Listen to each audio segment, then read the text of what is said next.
موت کی تکالیف براہ راست روح پر حملہ آور ہوتی ہے، اور پھر یہ تکلیف تمام بدن میں یوں پھیل جاتی ہے کہ ہر رگ سے، ہر پٹھے سے، ہر حصے اور جوڑ سے روح کھینچی جاتی ہے، نیز ہر بال کی جڑ سے اور سر سے پاؤں تک کی کھال کے ہر حصے سے روح نکالی جاتی ہے۔ لہذا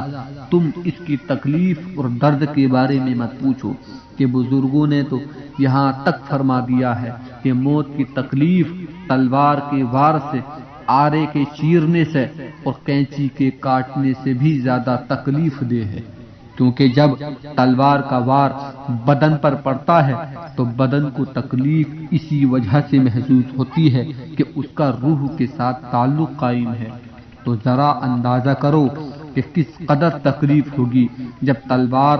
براہ راست ڈائریکٹ روح پر پڑے گی۔ جب کسی کو تلوار سے زخمی کیا جائے تو مدد مانگ سکتا ہے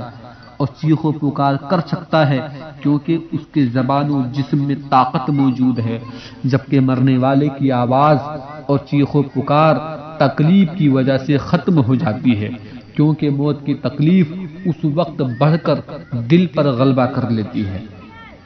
اور پھر پورے بدن کی طاقت چھین کر ہر حصے کو کمزور کر دیتی ہے، یہاں تک کہ کسی بھی حصے میں مدد مانگنے کی طاقت نہیں رہتی، نیز سوچنے سمجھنے کی صلاحیت پر غالب آ کر اسے حیران و پریشان کر دیتی ہے، جبکہ زبان کو گونگا اور باقی جسمانی حصوں کو بے جان کر دیتی ہے۔ اگر کوئی شخص نزا کے وقت رونا، چلانا یا مدد مانگنا بھی چاہے تو ایسا نہیں کر سکتا، اور اگر کچھ طاقت باقی بھی ہو تو اس وقت اس کے حلق اور سینے سے غرغرے اور گائے بیل کے ڈکرانے کی آواز ہی سنو گے۔ اس کا رنگ مٹیالہ ہو جاتا ہے، گویا مٹی سے بنا تھا، تو مرتے وقت بھی مٹی ظاہر ہو جاتی ہے۔ ہر رگ سے روح نکالی جاتی ہے، جس کی وجہ سے تکلیف جسم کے اندر باہر ہر جگہ پھیل جاتی ہے۔ آنکھوں کے ڈھیلے اوپر چڑھ جاتے ہیں، ہونٹ سوکھ جاتے ہیں، زبان سکڑ جاتی ہے، مثانے اوپر کی جانب کھنچ جاتے ہیں اور انگلیاں نیلی پڑ جاتی ہیں۔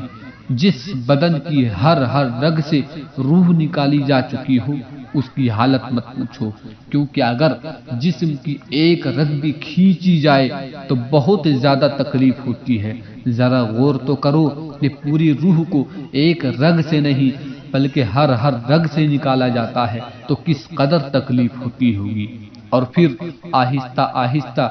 جسم کے ہر حصے پر موت طاری ہوتی ہے۔ پہلے قدم ٹھنڈے پڑتے ہیں، پھر پنڈلیاں اور پھر رانیں ٹھنڈی پڑ جاتی ہیں، اور یوں جسم کے ہر حصے کو سختی کے بعد پھر سختی اور تکلیف کے بعد پھر تکلیف کا سامنا کرنا پڑتا ہے، یہاں تک کہ روح حلق تک کھینچ لی جاتی ہے۔ یہی وہ وقت ہوتا ہے جب مرنے والے کی امیدیں دنیا اور دنیا والوں سے ختم ہو جاتی ہیں، جبکہ توبہ کا دروازہ کچھ ہی دیر پہلے بند ہو جاتا ہے، اور پھر حسرت و ندامت اسے چاروں جانب سے گھیر لیتی ہے۔ رسول اکرم صلی اللہ علیہ وسلم نے ارشاد فرمایا، بندے کی توبہ اس وقت تک قبول کی جاتی ہے جب تک گلے میں دم نہ اٹک جائے۔ حضرت سیدنا مجاہد رحمت اللہ علیہ نے یہ آیت مبارکہ تلاوت فرمائی، وَلَيْسَتِ التَّوْبَةُ لِلَّذِينَ يَعْمَلُونَ السَّيِّئَاتِ حَتَّى إِذَا حَضَرَ أَحَدَهُمُ الْمَوْتُ قَالَ إِنِّي تُبْتُ الْآنَ،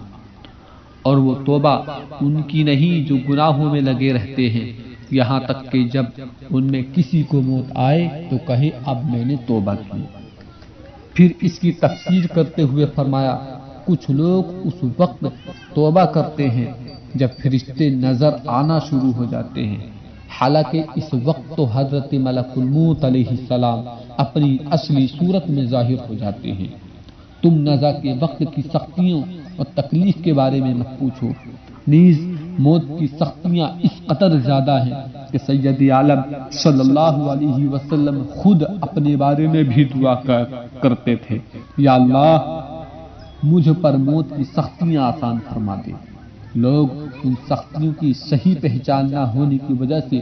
نہ تو ان سے پناہ مانگتے ہیں اور نہ ہی انہیں اہمیت دیتے ہیں، کیونکہ جب کسی چیز کا وجود نہ ہو تو اسے صرف نور نبوت اور نور ولایت سے ہی جانا جا سکتا ہے۔ یہی وجہ ہے کہ انبیاء کرام علیہم السلام اور اولیاء کرام رحمہم السلام موت سے بہت زیادہ خوف زدہ رہا کرتے تھے۔ حضرت سیدنا عیسیٰ علیہ السلام نے ارشاد فرمایا، اے حواریوں کی جماعت، تم اللہ سے دعا مانگو کہ وہ مجھ پر موت کی سختیاں آسان فرما دے، کیونکہ مجھے موت کا خوف اس قدر ہے کہ کہیں اس کے خوف سے ہی مجھے موت نہ آ جائے۔ اللہ اکبر۔